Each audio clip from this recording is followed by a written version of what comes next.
우리에게 주시는 말씀 사도행전 16장입니다.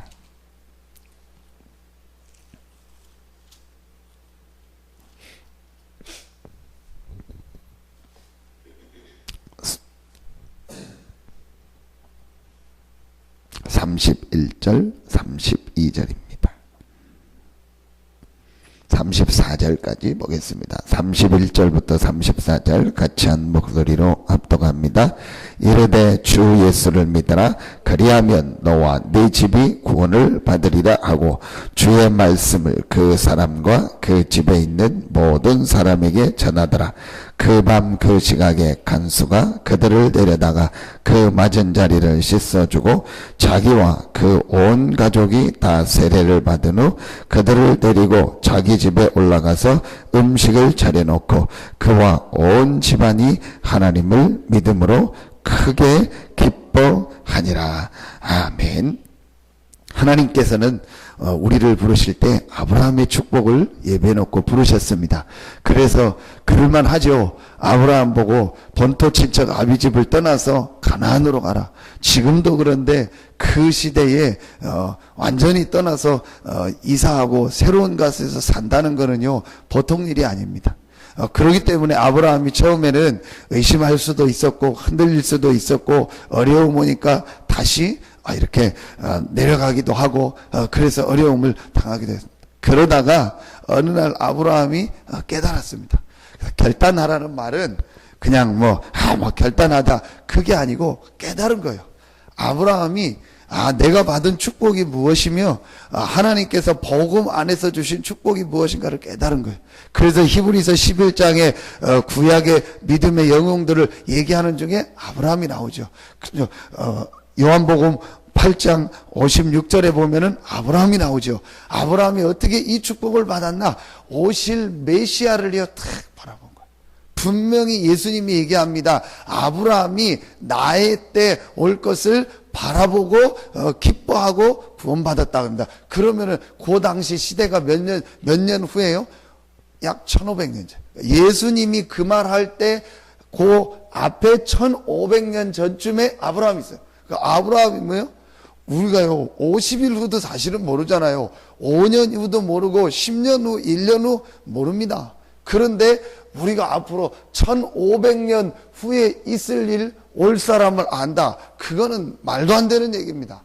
그렇죠? 그런데 아브라함은 1500년 후에 올 메시아 그리스도를 바라보고 승리한 겁니다. 아브라함에게 이 눈이 탁 열려진 거예요. 오실 메시아 가나안 땅 이 축복이 무엇인가를 알게 됐고 아브라함이 하나님이 나를 부르실 때 보내신 축복이 무엇인가를 발견하게 됩니다. 그래서 오늘 가정문화 회복이라는데 가정도 그렇고 모든 현장 그렇습니다. 첫 번째로 우리가 제일 눈을 열어야 될 게 영적 사실에 대한 눈이 열린 거예요. 오늘 이 내용을 보니까 영적 사실을 바르게 알아야 된다. 대부분이 그 사실을 봅니다. 신앙생활하는데 응답받는 제일 중요한 게 뭐냐? 영적 사실이 눈이 딱 열려야 돼요. 인간은 영적인 존재고 눈에 안 보이는 이 영적인 세계가 있기 때문에요. 이 눈이 열려져요. 그래서 영적인 부분을 거쳐가지고 지금 육신의 부분에 모든 게 왔습니다. 그렇기 때문에 하나님은 영이시니 예배하는 자가 영과 진리로 해요. 태초에 하나님이 천지를 창조하셔 흑암, 공허, 혼돈 가운데 있을 때 하나님의 신은 수면에 운행하시니라. 영적인 게 먼저 됐단 말이에요. 이 눈이요 사실적으로 딱 열린다. 그래서 우리가 이 땅을 떠나는 날 어디를 가죠? 천국으로 가는 겁니다. 먼저 하나님이 태초에 하나님이 천지를 창조했구나. 이 하늘 세계, 영적인 세계를 만들었단 말이에요. 그 다음에 눈에 보이는 세계를 만들었기 때문에 우리가 이 눈에 보이는 육신이 끝나고 장막을 벗는 날, 이 땅이 끝나는 날 이제 전부 영적인 세계, 안 보이는 천국으로 가거나 지옥으로 가는 거예요. 영적인 세계가 먼저입니다. 요 눈이요 실제로 열려주면 달라집니다. 아브라함은 육신의 것만 가지고 살았단 말이에요. 늘 육신적인 것만 가지고 생각하고 그거 중심으로 살다가 하나님께서 그게 아니고 이 복음과 영적인 사실을 깨닫고 영적인 축복 속으로 들어오라고 한 거예요. 그래서 본토 친척 아비집을 떠나라는 말이 뭘 버리고 가정을 버리고 뭐 그 얘기가 아니고 육신의 중심으로 살지 말고 영적 중심으로 살으라는 거예요. 그래서 아브라함을 이 눈이 열려지면 됩니다. 지금 많은 사람들이 무너지고, 어제도 우리 천안 원네스 갔는데 우리 목사님이 몰랐는데 미래롭게 그 목사님이 얘기를 하더라고요. 유명인이 또 한 명 자살을 했다고 어제. 그래서 우리 목사님들 바로 검색해 보니까 우종환인가 뭐 그런 사람인데 잘 뭐 이름은 모르겠더라고. 그래서 사진을 보니까 알겠더라고. 유명한 사람이야. 막 이렇게 무슨 모임에도 많이 나오고 방송에도 나오고 보니까 무슨 청년들 막 대학생들 조언도 해주고 사업도 잘하고 뭐 이랬더라.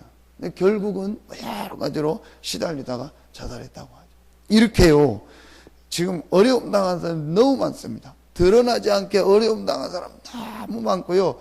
실제로요, 막 문제 속에서 오늘 보니까 가정 같은 데서요, 전부 무너져서 어려움 당.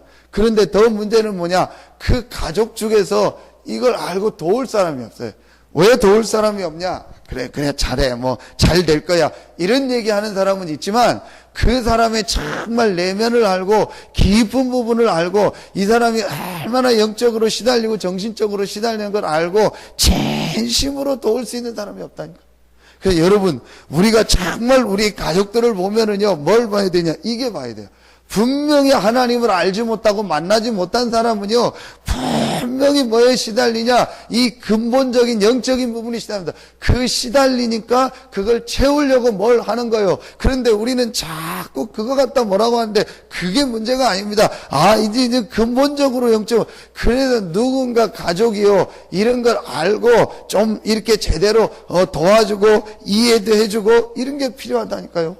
근데 우리는 그게 쉽지는 않죠. 자꾸 가족이다 보니까 이 눈에 보이는 게 오는데 진짜로 누군가요, 가까운 데서 이거를 알고 도울 사람이 있어야 돼요. 그게 제일 자주 보는 사람이 가족이잖아요. 그래서 가족 중 한 사람이요, 올바로 복음을 이해하면은요, 그렇게 돼요. 보십시오. 제가 강단에서 막 그걸 다 할 수 없잖아요. 강단은 빨리 복음을 전하고 메시지를 전해야 돼. 실제 누가 해야 되냐? 가족들이라든지 가까이 있는 사람들이요, 정말로 이 사람이요, 이 복음과 내면 세계를 알고 복음을 가지고 이 사람을 도울 수 있어야 돼요.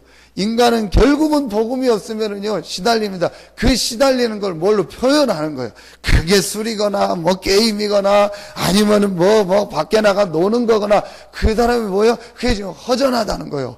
비었다는 거예요. 밤에 나가서 막 돌아다닙니다. 그게 비었다는 거예요. 어제도 제가 잠이 안 와가지고 새벽 3시에 일어나가지고 운동하고 여기 밖에서 막 뛰고 막 그러는데요, 그 시간에 술 취해가지고 돌아다니는 거예요. 애들도 그렇고 어른도 그렇고. 그게 속이 비었다는 거 아닙니까? 그거를요, 누가 진짜 영적인 걸 알고 도와줘야 돼. 그게 가족입니다. 그러면은 우리가 딱 보여지는 게 있습니다. 그래서 어제 말씀처럼 허상이 아닌 실상을 붙잡아요. 그 실상이 뭐예요? 그게 바로 복음이요, 그리스도예요. 이때 진심으로 우리가 그리스도를 고백하게 되고 그리스도를 내 삶의 중심으로 모시게 됩니다. 가족 중 한 명만 이 축복을, 오늘 바울 한 사람이 이 축복을 정말로 누리니까요, 가는 곳마다 응답의 문이 열렸고 오늘 간수 집에 가서 그 가정에 복음을 전하는 게 이 현장. 그래서 모든 가족이 구원 얻는 축복의 역사가 일어났다. 한 사람이 그리스도를 알고 정말로 누리면, 그래서 아브라함이 이 축복을 알고 이제 결단 내리고 하나님 앞에서 단을 쌓는데 처음에는 롯을 떠나보내죠. 그럴 수 있습니다. 그게 뭘 말해요? 가족을 떠나보내라. 물론 그런 결단도 내릴 때도 있겠죠, 요즘 시대에도. 그런데 그 얘기가 아니에요. 냉정한 것 같죠. 막 보내니까 어떻게 그럴 수 있냐, 그게 아니라니까요. 진짜 복음을 알고 영적인 걸 알고 결단 내리니까 결국은 나중에 롯을 어떻게 돼요? 살리게 되잖아요. 그런데 안타까운 것은 롯의 가정이 계속 복음을 못 깨달으니까 나중에 어려움이 오죠. 아브라함의 가정은요, 계속 하나님이 축복하시고 계속 응답하십니다. 어느 정도 축복을 받았죠? 아브라함을 통해요. 시대 최고적인 축복, 아무도 막을 수 없는 축복, 후손들을 통하여 새 시대를 살리는 축복, 기념비적인 축복, 그러면서 복의 근원이 되는 근원적인 축복, 이 5가지요 언약적 축복이요 아브라함에게 임하기죠. 언제요? 아브라함이 이 사실을 가지고 갔어요. 그런데 감사한 게 얼마나 감사합니까? 갈라디아에서 보니까 이 그리스도를 아는 자에게는요 아브라함의 축복을 우리에게도 주셨다. 그게 유업을 받을 자. 이 눈이 딱 열려주면 됩니다. 그리스도를 믿고 영접하고 정말로 고백하는 순간 하나님은요 아브라함에게 주셨던 그 5가지 언약적 축복을 우리에게 주어서 저와 여러분을 부르신 것입니다. 이게 유업을 받. 이 사실을 깨닫고요 조금만 단을 쌓고 이 사실을 깨닫고 조금만 하나님을 바라본다면 하나님은 여러분 개인은 말할 것도 없고 가정과 또 일가 친척들 모든 현장에 하나님이 응답으로 증인으로 서게 할 것입니다. 이 축복을 누리죠. 그래서 우리가 또 명절도 다가오고 하지 않습니까? 조금만 눈을 뜨고요 이 눈을 보면 돼요. 지금 우리의 가족들이, 우리의 친척들이요 이 사실을 알지 못해서 시달리고 고통당하고 있어요. 이 마음을 가지고 그 사람들 조금만 이해하고 도와주면은요 분명히 딱 시간표가 오겠죠. 그럼 그때 복음을 전해주는 거예요. 근데 보니까요 이 눈이 없으니까 그냥 도와주거나 아니면은요 관심 없거나 대부분 그래요. 근데 정말 이 눈을 가지고 이 사람을 진짜 도와주고 이 복음을 전했다, 그런 마음은 열 거 아니에요. 그때 복음 전해주면 되는 거예요. 이 눈이요 우리에게 제일 중요한, 가정을 보는 눈도 그렇고 개인 보는 눈도 그렇고.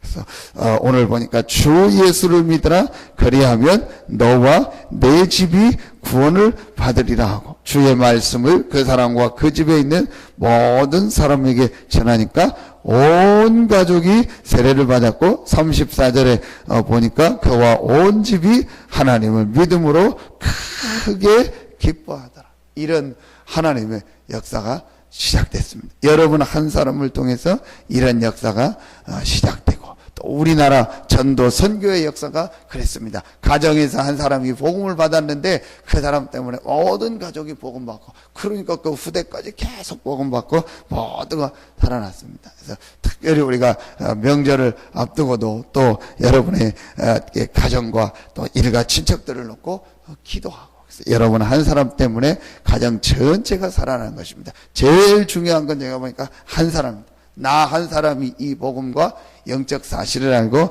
진짜 기도하면 가정도 살고 현장도 살고 모든 것이 살아나게 되는 것입니다. 이런 응답과 축복이 여러분의 현장에 날마다 있기를 예수 이름으로 축원합니다. 기도하겠습니다. 하나님 감사합니다. 지금 많은 사람들이 영적인 사실을 알지 못해서 무너져가고 어려움을 당하고 있습니다. 그래서 많은 가정들이 무너지고 현장들이 무너지고 여기에 렘넌트들이 어려움을 당하고 있습니다. 이 시대에 하나님, 우리가 영적 사실을 알고 복음을 아는 축복의 대열에 우리를 부르시고 그들을 살릴 수 있는 유업을 받을 자로 우리를 부르시니 감사합니다. 이 언약을 가지고 현장 살리는 증인으로 우리 모든 성도들이 서게 하여 주시옵소서. 특별히 어려움 당하는 우리 가족들에게 올바른 복음으로 섬기며 살릴 수 있는 응답과 축복이 시작되어지게 하여 주시옵소서. 그래서 우리 모든 성도들의 가정들이 회복되게 하시고 많은 어려움 당하는 가정들을 살릴 수 있는 응답과 축복이 실제로 시작되어지게 하여 주시옵소서. 나 한 사람이 이 언약 붙잡고 기도하다가 가정도 살고 현장도 살고 지역도 살고 교회도 살아나는 하나님의 응답과 축복이 있게 하여 주시옵소서. 하나님께 모든 영광을 돌려오며 예수 그리스도 이름으로 축복하며 기도하옵나이다. 아멘.